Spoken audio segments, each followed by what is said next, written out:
please stand up. There you go. All right, all right.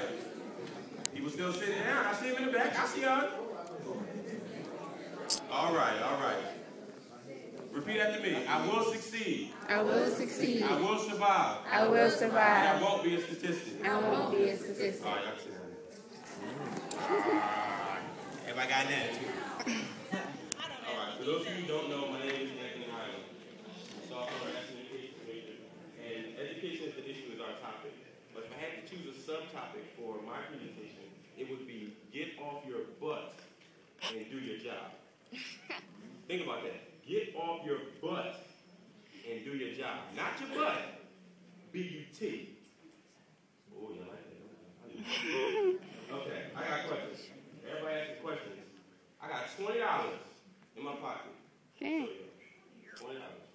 For the person that can answer this question, what is a successful man or woman?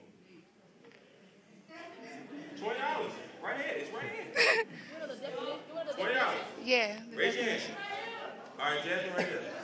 What is a successful man or woman? Okay, that's a good answer. It's not the right one. Next. We got one in the back. There you go. Stand up.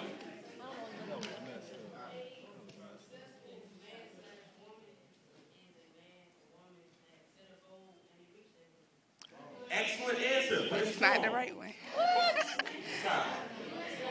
Listen, just listen. Listen up. What is a successful man or woman? You? You're a successful woman. Right, but it's wrong. Next. I'll take two more. There you go. Right here. Okay. I think a successful man or Listen, y'all. woman is someone who really works hard and strives to their best in everything they put their mind and heart to. These are all great answers. You have the right one. I got it. I got it. $20. I got it. Now.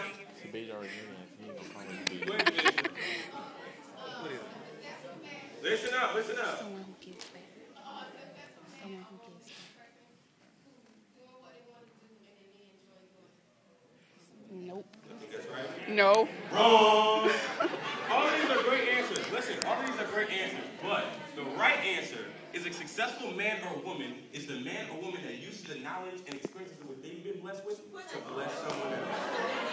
That's what the right answer is. Listen. Just listen up. Listen up. Right? From high school. Listen up, y'all.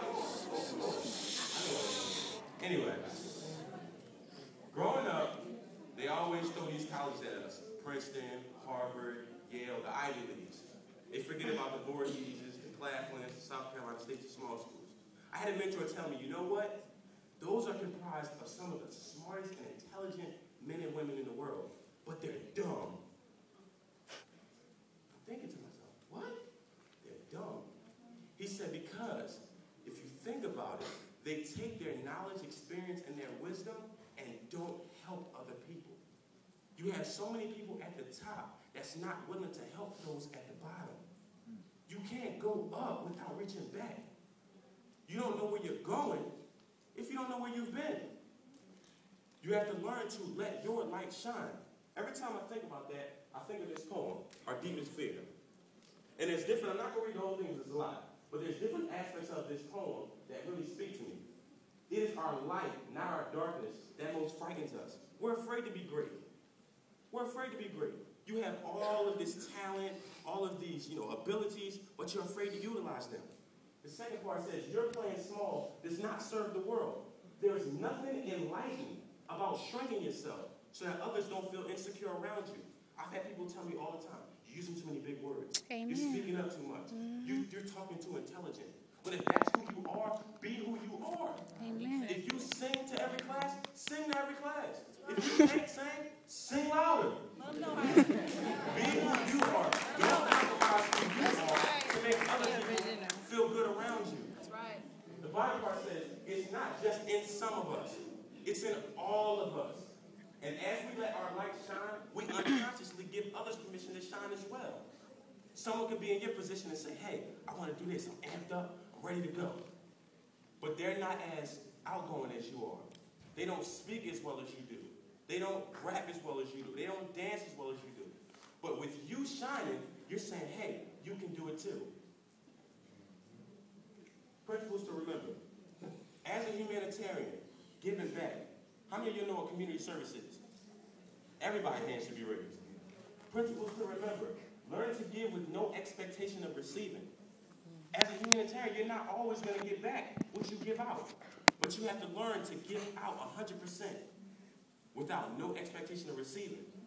I had a young man tell me, I said, you're on a good path, you're a great student, the sky's the limit. He said, well, how can you tell me the sky's the limit when there's footprints on the moon? And I was just like, wow. That he took what I told him and flipped it and made me look stupid. Now the mentee is mentoring the mentor. So I'm like, you just told me something. You know what I mean? We have to learn to feed from one another. Learn to forgive but never forget. When you do community service, you're not always going to get paid. And people aren't always going to treat you the best. This shirt that I have on right here, this means so much to me. It's my Fitzsimons t-shirt. Those of you who don't know, that's the high school that I graduated from. All boys. I wear my graduation ring every day to remind me of those young men. And every time I go home, I go back to that school. They don't pay me anything.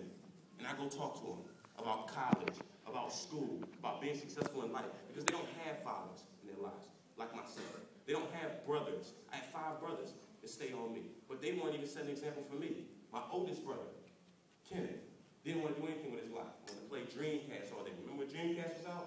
A long time ago. My mom said, you know what? You're going to the military. So I'm like, man, serviceman. I don't want to go into the military. I can't relate to him. My second oldest brother went to college, failed in everything except for one subject. I can't relate to you. I love education.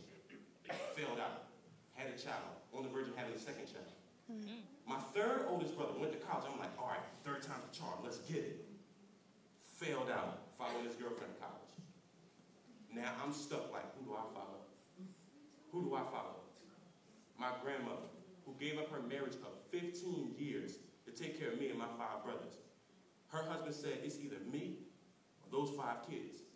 What do you choose? She said, you told me that last night, your bags are packed. Get out. Because she believed that she could make a change in our life when no one else could. Learn to take responsibility for your actions. This time I worked the program, Upward Bound here at Fort Heath. And I know for a fact I want to be a pastor one day. I have a calling on my life, I want to be a minister, but I struggle with cursing a lot. I do. That's my struggle. That's what I have to get over. So I can't penalize them for cursing if I'm doing it myself. The young man said, how you going to tell me to stop cursing when you cursing? And you wrote me up for it. I said, you know what, young man, you're right. We're both wrong. Because sin is sin, regardless. There's no big sin, there's no little sin. So I ripped it up right in front of him. Because you got to lead by example. But I said, you know what? Be that as it may, you're still wrong. But I have to lead by example. So now I'm going to watch my mouth as I mentor you to watch yours. Right. Learning to take responsibility for our actions. Proverbs with meaning. Learning to teach instead of giving. Babe spoke on it just a minute ago. You know, somebody want to copy your notes, they may not understand your notes. Exactly. You may write squiggly lines and numbers in your notes. And they're like, well, what is this? They don't understand. There's a Chinese proverb that says, you give a man a fish, you feed him for a day. But if you teach a man to fish, you feed him for a lifetime. I give you those notes, right? You pass one test. There's more tests within the semester. But if I teach you the material, now you're equipped to teach others. Which means you're learning while you're teaching. Learning to be twofold, not just one, two. Immerse yourself in all angles, in all aspects. This is the charge. Faith without works is dead. You can have all of the faith in the world. I'm going to do this, I'm going to do that, I'm going to do this, I'm going to do that. But if you don't have works to back it up, you're talking for no reason. You're giving yourself false hope. I say this prayer every day, the serenity prayer. When I feel myself down and I don't know what to do, my mind is just in a jumble, and I'm like, I'm ready to go. I'm sure we've all had that day. You know what? Financial aid, they tell me I owe money that I don't owe. Dorms, it's tripping, it's nasty, like, I don't understand. So I say this prayer every time I feel down. And the prayer goes, Lord, grant me the serenity to accept the things I cannot change courage to change the things that I can, and wisdom to know the difference. Yes, yes. That helps me every single day, even when I can't find the answer. One thing we have to understand is you're not going to get the answer to every problem. And every problem is not going to have an answer. Think about that. Every problem is not going to have an answer. Sometimes you have to go through to go out. So you have to go through that problem in order to get to your solution. So learn to take that time and say, hey, all this is going on around me.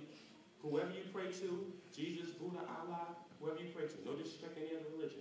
Whoever you pray to, you get on your knees and you pray for your sanity because you need it every single day. There's going to be people that's going to piss you off on purpose. There's going to be people to cuss you out on purpose. But you got to learn how to take those people's negative and turn it into a positive. Because if you think about it, sometimes that negative is truth. That's what hurts the most. It's not what they're saying. It's that it's true. You can easily tell a person, you know, you're messing up, you know, you need to get this together, you need to get that together. Then you have the person that say, oh, you think you this, you think you that. But unconsciously, you don't know that's what you're giving off. So that negative could be your positive in the making. So when you think about that, think about learning to help others. Getting off your butt. I would go to class, but I'm too tired. I would go to camp, but the food is nasty, so you're going to starve all day. You know you don't have nothing but a Pop-Tart and some noodles in your room. Let's be real. So learn how to give back as much as you can. When others need help, even if you don't like the person. That's something I've been working on myself, become more like Christ. People that you know can't stand you. And being able to say, hey, how you doing? You need help with this? You need help with that? Being able to say, hey, I can help you. Although you don't like me from a can of paint, you know you're doing God's will. And you're doing what's right and what you've been taught. Bid you a farewell. Serenity prayer. It's helpful. It'll get you through those lonely nights. I'm from Philadelphia, 14 hours away from home. I made it my goal not to be bored on this campus, to get involved in as much as I can, and to give back twice as much. Gain all the knowledge I can and give back twice as much, even if I'm not getting paid for it. So learn how to give back without the expectation of getting.